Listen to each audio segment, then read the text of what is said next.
اهلا بيكم، معاكم هبه من قناه كوني مبدعه مع هبه. النهارده ان شاء الله هوريكم حاجه لطيفه جدا. ده عقد بالكروشيه. العقد ده مناسب جدا ان انتي تلبسيه مع الجنسات، ومناسب جدا للبنوتات الصغيرين للجامعه الصبح.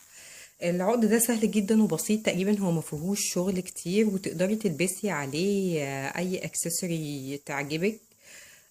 في حاجات انا مثلا عندي ده كان اكسسوري فاضل من حاجة، كان خاتم تقريبا.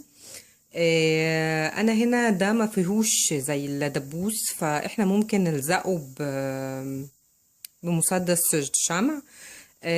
نفس القصة مع العلقات بتاعت السلاسل. ممكن لو انت عايزة حاجة معينة، يا اما هتلزقيها يا اما هتعلقيها، وهقولك في انهي مرحلة هتضطري ان انت تعلقيها. لان زي ما انت شايفة هو العقد من الناحيتين مقفول بدول، فاحنا قبل ما هنركب الجزء ده هنقدر نعدي اي حاجة نركبها في العقد نفسه. في حاجة مثلا زي كده تاب بروش. ده ملون كان عندي منه فضي خالص، بس انا للأسف مش لاقياه دلوقتي. ده مثلا فيه دبوس، فهيسهل عليكي ان انتي ممكن تشبكيه في وسط العقد وتلبسيه. طيب، دي اول حاجة. خليني بس اشيل الحاجات دي كده معايا. بسم الله الرحمن الرحيم، وهقول لكم انا هحتاج ايه بالظبط. طيب، هنا انا هحتاج خيوط قطن، اي خيط قطن هتفضليه. انا عندي هنا كذا لون، طبعا تقدري تستخدمي خيوط صوف، بس يفضل خيوط الصوف تكون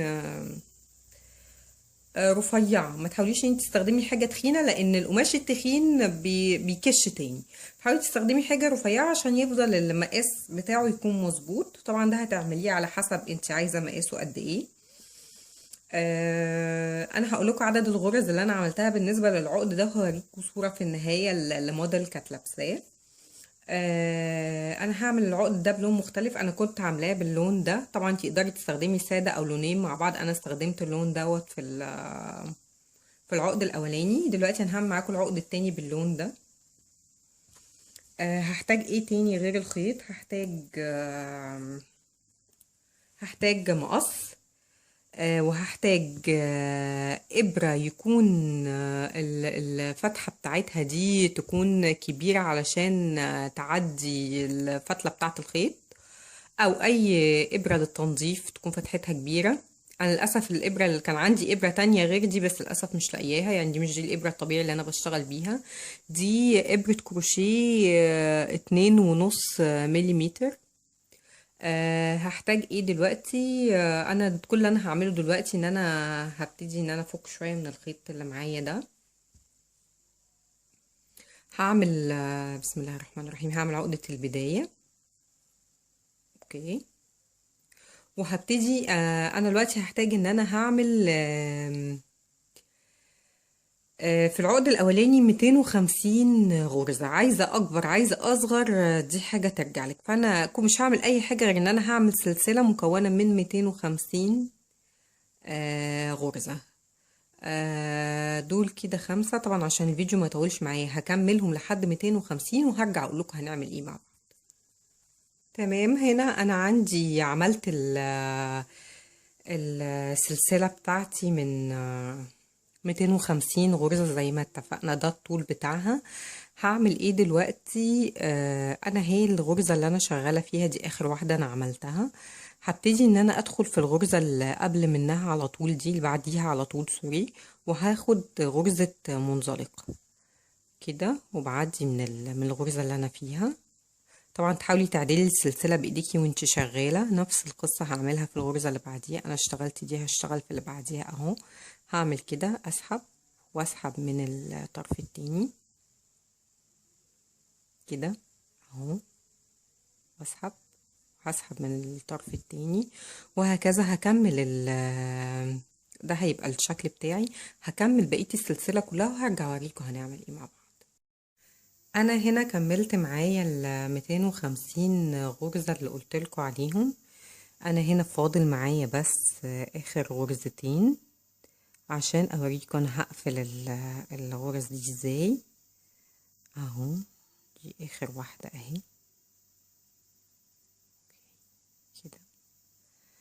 اخر حاجة هعملها اقوم واخدة غرزة واحدة بس لوحدها، هسحب كده وهقص الخيط من هنا، هشد خلاص الخيط اللي انا مش محتاجاه كده. انا خلصت. هعمل ايه؟ هربط دول ربطتين ورا بعض وهسيبهم، مش هقصهم، وهوريكم هنداري الخيط ده ازاي في وسط الفيديو. طيب ده بالنسبة للسلسلة بتاعتي. انا هخليها دلوقتي دي كده على جنب اهي. هحتاج ايه معايا دلوقتي علشان اعمل الجزء اللي هو هنا ده؟ هحتاج اي ورقة كرتون، دي تقريبا كده 10 سنتي، 10 سنتي 7 سنتي حاجة كده، هو على حسب ما انت عايزة طول هيكون قد ايه. هجيب الخيط اللي معايا ده، هبتدي ان انا احطه على طرف الورقة كده اهو. انا ماسكة الطرف في ايدي وهلف هنا كده 50 لفة. هلف 50 لفة وهقولكوا هنكمل ازاي. طيب انا هنا لفيت ال50 لفة هم على الكرتون بتاعي.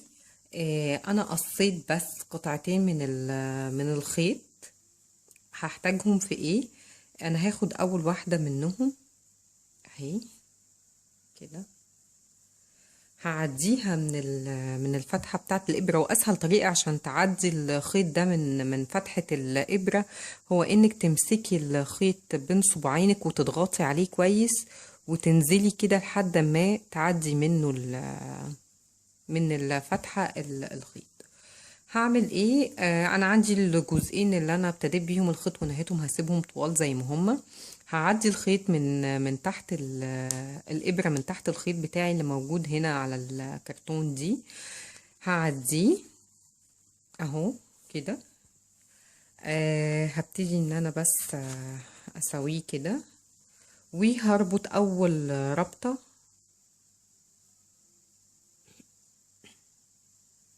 كده، وهطلع الخيط بتاعي من على الورقه بتاعت الكرتون.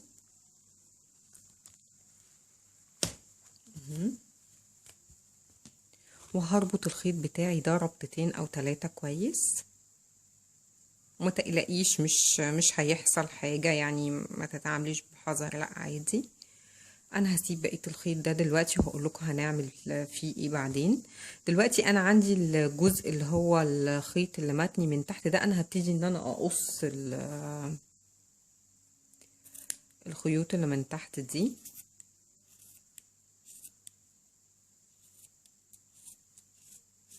كده. لو عندك اي حاجة طويلة مش مشكلة، انا مش هسويه دلوقتي، انا هستنى شوية. هعمل ايه دلوقتي في الخيط التاني اهو، هحطه تحت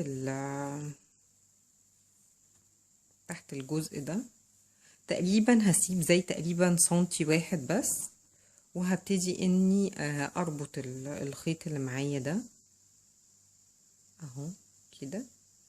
اول ربطة بس هتك عليها، بعدين هلف الخيط ده شوية حوالين الجزء اللي انا ربطته اهو، ونفس الموضوع مع الناحية التانية كده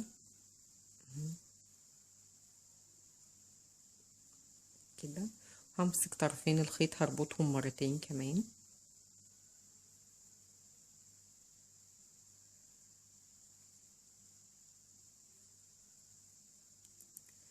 دلوقتي هعمل ايه؟ بقية الخيط اللي معايا هنا ده زي ما هو كده هحطه وهدخله جوه الابرة اللي انا كنت شغالة بيها، الابرة بتاعة التنظيف دي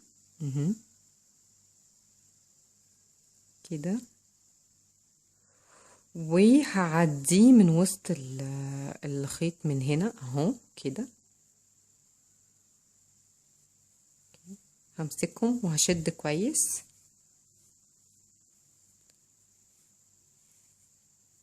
دلوقتي تقدري تسويه وممكن تسيبيه، لان انا لسه الخيط ده هحاول ان انا هدخله من هنا، بس مش دلوقتي، هقولكم هنعمل فيه ايه. ممكن دلوقتي تساوي الطرف ده او ان انتي تستني شويه. دلوقتي انا العقد بتاعي اللي انا كنت شغالاه اهو، هبتدي ان انا اخد الجزء اللي من فوق ده هدخله، وهاخد طرف منه واحد بس هدخله جوه في فتحة الابرة دي اهي.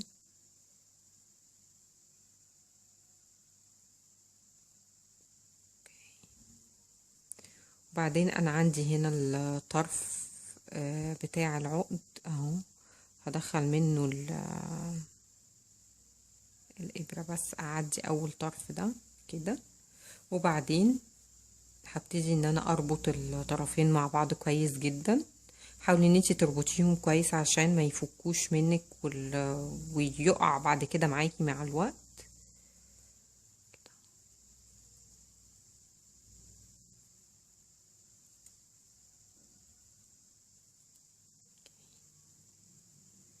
بالنسبه لي كده تمام.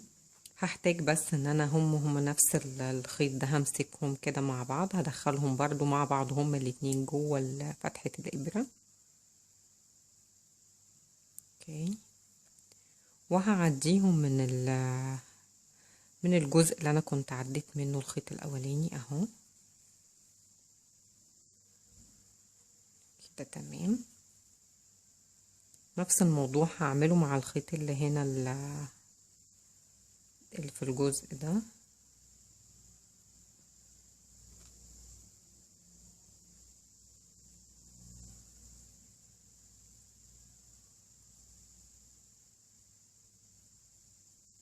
اوكي،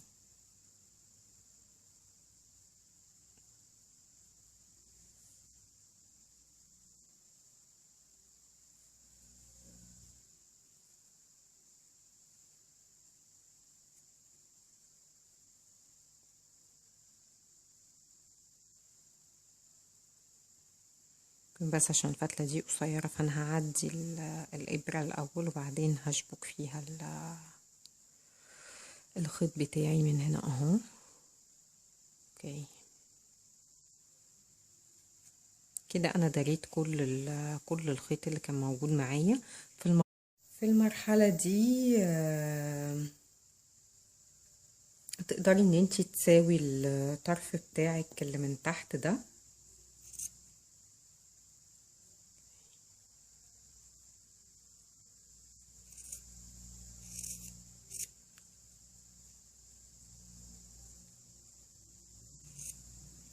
اوكي، انا بالنسبة لي كده تمام.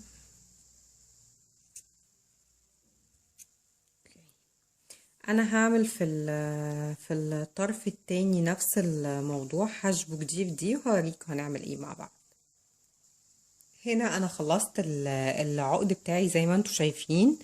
انا حطيت فيه الوردة دي، طبعا تقدري تستخدمي اي زي ما قلت لكم اي حاجة متبقية عندكم من الاكسسوارات. انا هحب ان انا احط دي علشان كمان فيها مشبك من ورا فهيمسك فيه كويس. ممكن تحطي اي حرف من حروف اسمك لو انت حابة، او اي قطعة اكسسوار تكون عندك موجودة وتكوني انت مش محتاجاها. اتمنى ان الفيديو ده يكون مفيد ليكوا، وهي هدية شيك ممكن تهدي بيها اي حد من اصحابك او اي حد من قرايبك تكوني بتعزيه. اتمنى الفيديو يكون مفيد، اتمنى ان تكونوا استفدتوا منه، واتمنى ان تجربوها وتبعتولي الصور اللي انتوا عملتوها. كان معاكم هبة، باي باي.